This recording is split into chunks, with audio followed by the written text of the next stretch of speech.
नमस्कार किसान भाइयों। आज है 6 जनवरी 2026, दिन मंगलवार।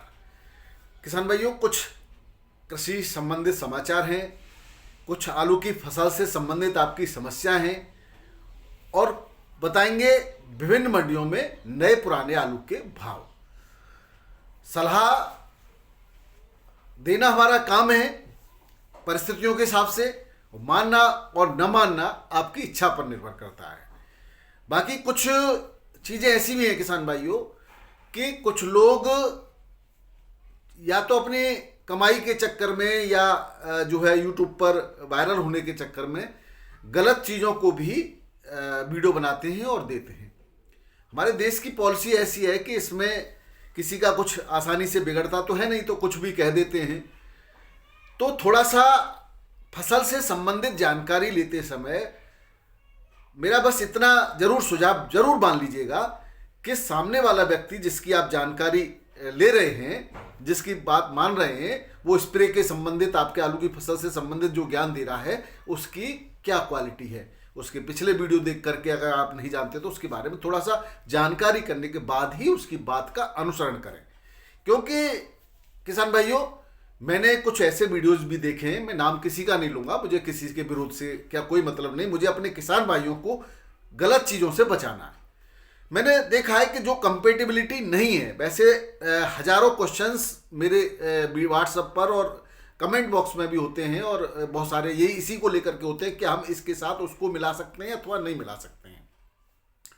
किसी भी रसायन को आपस में मिलाना उसकी क्रिएटिविटी यानी क्रियाशीलता जो उसकी है, एक्टिव कितना है, वो उस पर निर्भर करता है।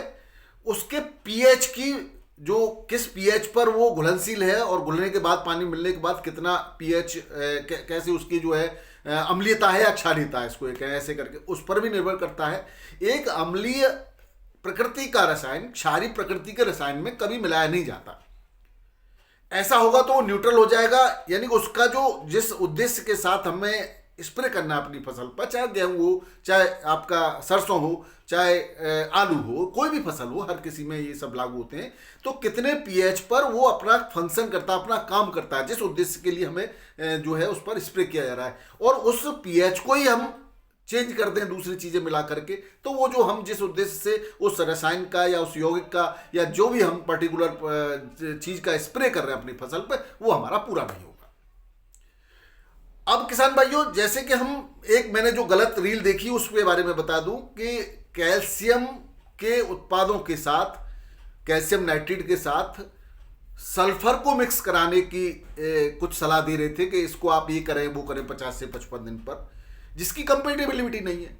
कोई भी कैल्शियम नाइट्रेट है, कैल्शियम और उधर सल्फर, वो सल्फेट में कन्वर्ट हो जाएगी और सल्फर और कैल्शियम मिलकर के जिप्सम जैसा अघुलनशील पदार्थ बना करके फिक्स हो जाएंगे, तो तुरंत जो पौधे को न कैल्शियम मिलेगा न सल्फर का फायदा होगा। इन सब चीजों को जाने बिना कोई भी अपनी योग्यता के अनुसार न देखकर इधर उधर से दो चार चीजें इकट्ठे करके और चैप देते हैं वीडियो करके। अब वो किसान कोई उसकी बात मान करके कोई अगर स्प्रे कर देगा तो उसको कोई फायदा होना नहीं है, नुकसान हो जाएगा।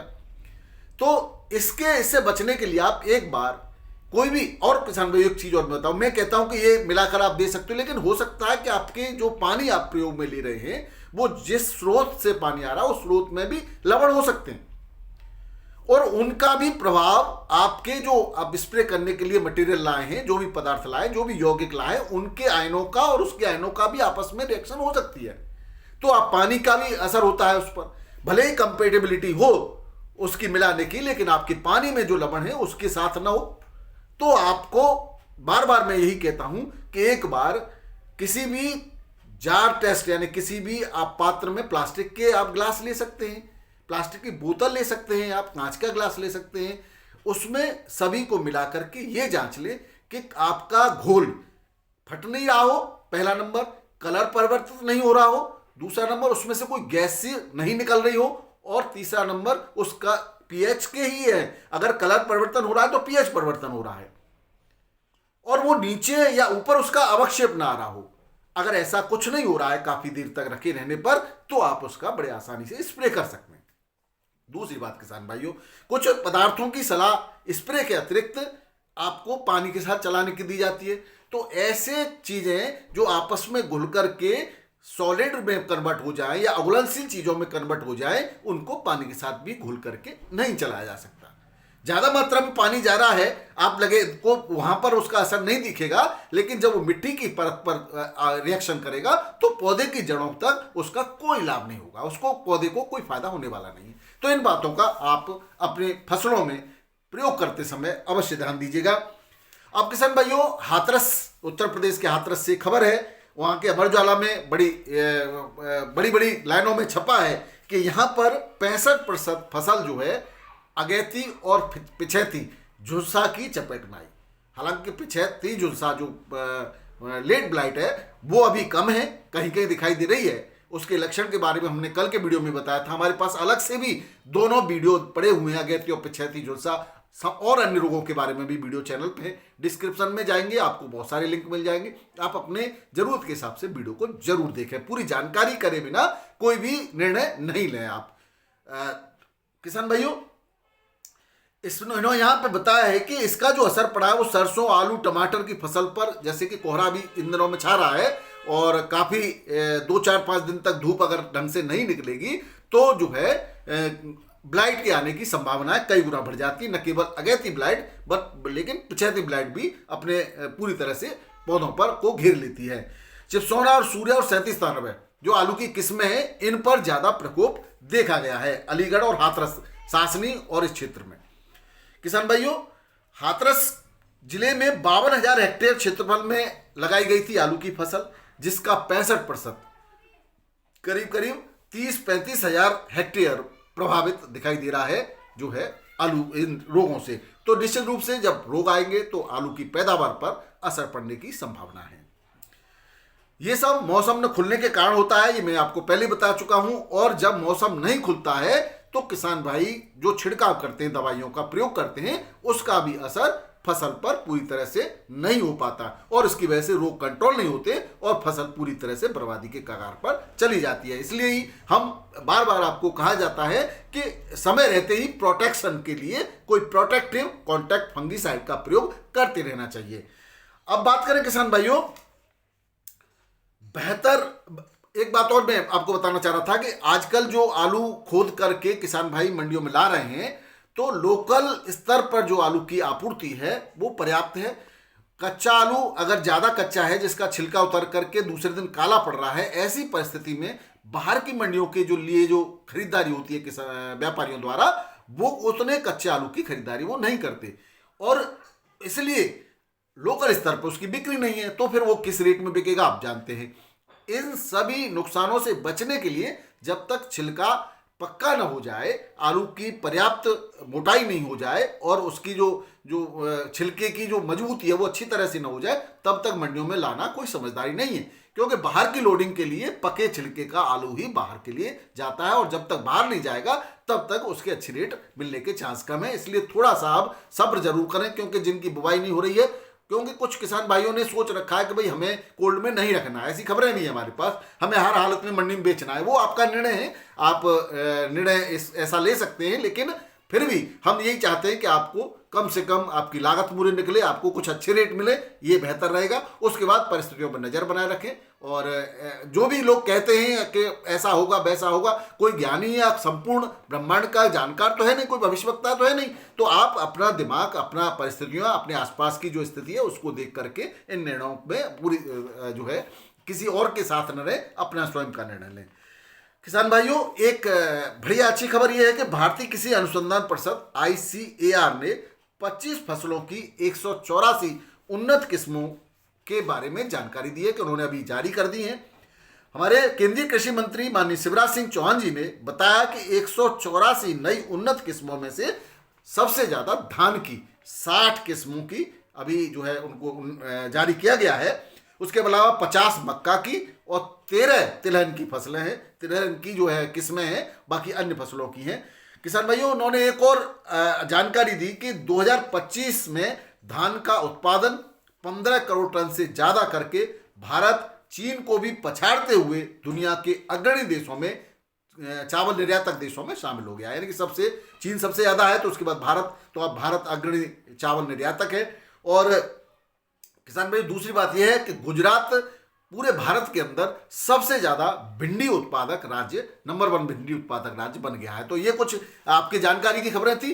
दूसरा, अब किसान भाइयों भावों की तरफ चलते हैं। दिल्ली आजादपुर मंडी में आज 123 गाड़ियां थी, जिसमें 42 गाड़ी बैलेंस थी। पुराने आलू की 26 गाड़ियां हैं इसमें, जिसमें से चिप्सोना की 13, सूर्या की 3, स्टोर से 7 गाड़ी आज पहुंच गई और एलआर की 1 और डायमंड की 1 गाड़ी है पुरानी, जिसमें चिप्सोना सुपर क्वालिटी का 450 से 500 तक बिक रहा है और हल्की क्वालिटी का 300 से 400 और उससे भी कम में फिर उसके रेट नहीं है जो उसमें बिक जाए उसमें। सूर्या 550 से 600, सुपर वीवीआईपी क्वालिटी का 700, 750 और 850 तक भी ऑन डिमांड बिक्री होता है मार्का वाला।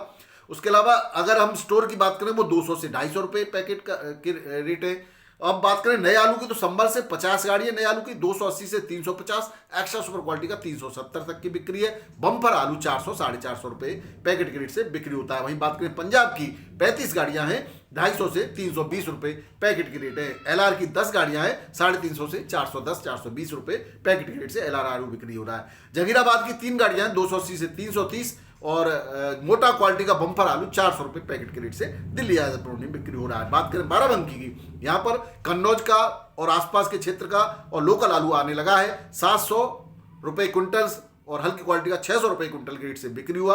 वहीं सफेद आलू 800 से 850 रुपये क्विंटल के रेट से बिक्री हुई। कानपुर मंडी में आमद कल के बराबर ही है लगभग और चिप्सोना पुराना 4 से लेकर के 5.5 रुपये किलो, सफेद आलू 5 से 6.5 रुपये किलो और लाल आलू 6.5 से 7.5, 8 रुपये किलो के रेट से बिक्री हो रहा है। ठटिया मंडी में सफेद आलू 241 रुपये पैकेट, 421 रुपये पैकेट, 221 रुपये पैकेट और हल्का 175 रुपये पैकेट के रेट से बिक्री हुआ। वहीं लाल कंचन 301, 351 और 375 रुपये पैकेट से बिक्री हुआ है। वहीं पुखराज आलू 401 से लेकर के 451 रुपये पैकेट के रेट से बिक्री हुआ। एवरेज बिक्री जो लाल आलू की रही है वो किसान भाइयों यही रही है, ज़्यादा पैकेट। अब बात करें फर्रुखाबाद की, यहाँ पर वही कल वाली आमदनी लगभग है 125 मोटर के आसपास और सफ़ेद आलू की बिक्री जो हुई वो 561 से लेकर के 551 में सुपर वीवीआईपी आलू और थोड़ा सा हल्का 491 से 501 और हल्का जो है 401 से लेकर के 450 रुपये क्विंटल के रेट से बिक्री हुआ। ज़्यादातर एवरेज आलू 451 से लेकर के 501 रुपये क्विंटल के रेट से बिक्री हुआ है। जयपुर की बात करें तो पुराने आलू की 20 से 25 गाड़ियां और नए आलू की 80 से 85 गाड़ियां, टोटल 100 से 110 गाड़ियों के आसपास की आमदनी है। 2 से 7 रुपये किलो बिक रहा है पुराना आलू यूपी का, 3793 है और भी जो भी बढ़िया क्वालिटी का, और लाल आलू जो आ रहा है पुराना वो 7 से 8 रुपये किलो बिक रहा है। वहीं नए आलू की बात करें तो जो 5 से 8.5 रुपये किलो के एवरेज रेट है, जिसमें हरियाणा पंजाब का जो आ रहा है वो हल्का है 4 से 5-6 रुपये किलो और यूपी का आलू 8-8.5 रुपये किलो के रेट से बिक्री हो रहा है। लाल आलू 8 से 9 रुपये किलो के रेट से बिक्री हो रहा है। नया इंदौर की बात करें तो 7 से 8,000 पैकेट की इंदौर मंडी में आमदनी है और ज्योति पक्का 10 से वही 11, 11.5 सुपर क्वालिटी का और हल्का वही 7 से लेकर के 9 रुपये किलो, एलआर आलू 8 से 11 और सुपर 6 6 से 9, पुखराज 4 से 7 रुपये किलो के रेट से बिक्री हो रहा है। मुंबई की बात करें किसान भाइयों तो आज 35 बड़ी और 12 छोटी 47 गाड़ियों में 19,875 पैकेट की आमदनी रही। 3793 पुराना वीवीआईपी क्वालिटी का 12 से 13 रुपये किलो, सुपर क्वालिटी का हल्का के कोई रेट नहीं है, आप बताइए 5 रुपये से लेकर के 9 रुपये 10 रुपये तक बिक रहा है। और एमपी से जो नया आलू पहुंच रहा है उसकी 25 गाड़ियां हैं, उसके रेट 10 रुपये से लेकर के 15 रुपये किलो के आसपास के रेट हैं एवरेज क्वालिटी के वाइज। जलगांव की मंडी में यूपी की 6 गाड़ियां 10 से 11, नासिक में यूपी की 11 12 से 13 रुपये किलो के रेट से बिक्री हो रहा है। वहीं पुणे मंडी में आगरा की 10 नई और 10 पुरानी टोटल 20 गाड़ियां हैं, 13 से 14 रुपये किलो, हल्का 5 से 10। इंदौर की 17 गाड़ियां हैं जिसमें 5 बैलेंस हैं, 13 से 14 रुपये किलो, हल्का 10 से 12 रुपये किलो के रेट से बिक्री हो रहा है।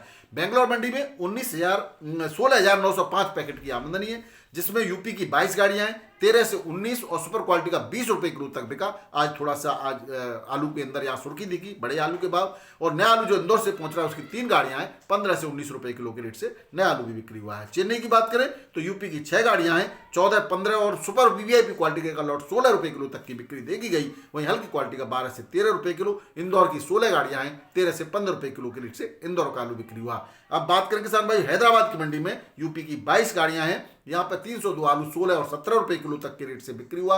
वहीं 37 नाना वाली 14 और 15 हल्की क्वालिटी का 6 से लेकर के 12 रुपए किलो के रेट से बिक्री हुआ है। वहीं इंदौर का जो नया आलू पहुंचता है वो 4 गाड़ियां हैं, उसका 12 से 14 रुपए किलो के रेट से बिक्री देखी गई। ये थे आज के आलू के भाव और आलू के समाचार। वीडियो पसंद आए तो जरूर शेयर कीजिएगा, लाइक कीजिएगा। नए किसान भाई सब्सक्राइब जरूर कर लीजिएगा। बहुत बहुत धन्यवाद। नमस्कार, आदाब, सत श्री अकाल, राधे राधे, जय जवान जय किसान। आपका दिन मंगलमय हो।